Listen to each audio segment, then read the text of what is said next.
कोडू मरिया नहीं, कतल होया बस। गवर्नमेंट ने सुनिया तो ना ही किसी है सप्पा ने सुनिया। वो जो जिउंदा सी उदों कोई फोन भी नहीं सी सुनदा। मैनूं पता है तुसीं दुख च कर रहे हो, जिन्ना भी गुस्सा कर रहे हो।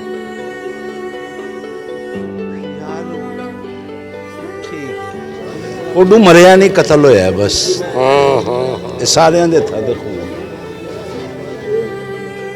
भाई ने संदा कहना है कि जवेद कोडू साहब मरे नहीं है, नाजरीन कतल होए, क्योंकि वो साढ़े वड्डे सीनियर ने, मोस्ट सीनियर ने। वो ये क्यों कह रहे ने, ਇਹਦਾ लॉजिक उन्होंने पता है और वो दसणगे, जरूर दसणगे और वो कह सही रहे। देखो ना उन्होंने कितना अफसोस है कि इन्ना प्यार भाई नसन दे नाल जवेद कोडू साहब का, और अज वो नहीं इस दुनिया च रहे। वो बड़े ही ज़्यादा अफसोस च ने और बड़े ही ज़्यादा वो गुस्से च बैठे ने। हाय हाय हाय हाय दुख ठीक है, चला गया।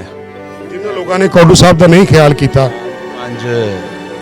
वीडियो बन जाएंगे, सारे रोणगे, सारे उन्हें दफनाणगे, ਉਹਦੇ ਬਾਰੇ ਗੱਲਾਂ ਕਰਨਗੇ। ਉਹ ਜਦੋਂ ਜਿਉਂਦਾ ਸੀ ਉਦੋਂ ਕੋਈ ਫੋਨ ਵੀ ਨਹੀਂ ਸੀ ਸੁਣਦਾ। कोई फोन नहीं सी सुनता। ਹਾਂ जो फोन करते सन तो नहीं सी सुनते। गवर्नमेंट ने सुनिया तो ना ही किसी है सप्पा ने सुनिया। ये ਜਿਹੜੇ ਵੱਡੇ ਵੱਡੇ ਅਸਤਹਾ ਨੇ ਨਾ, ਸਾਰਾ ਕੁਛ ਆਪ ਇਕੱਠਾ ਕਰੀ ਜਾ ਰਹੇ ਨੇ। ਨਹੀਂ ਵੀ ਥੱਲੇ ਬੜਾ ਇੱਕ ਦਿਨ ਨਹੀਂ ਹੋ, ਕਈ ਸਾਲਾਂ ਤੋਂ ਕਲਪ ਰਹੇ सन मुख्तलिफ इंटरव्यू उन्होंने आ रहे सन। ਬਸ ਉਹ ਖੁਦ ਵੀ ਰਿਕੁਐਸਟਾਂ ਕਰ ਰਹੇ ਆ ਅਸੀਂ ਸਾਰੇ।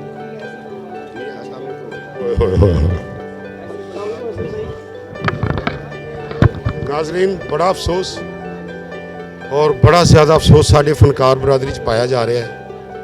हसन मुराद साहब साढ़े सीनियर फनकार, उन्होंने कहना है कि कोडू साहब फौत नहीं होए, कतल किए गए ने, कतल होए ने। क्योंकि काफ़ी अरसे तो बड़े लोगों को वो कॉन्टैक्ट करते सन, कोई लोग उन्होंने कॉन्टैक्ट नहीं सी करते।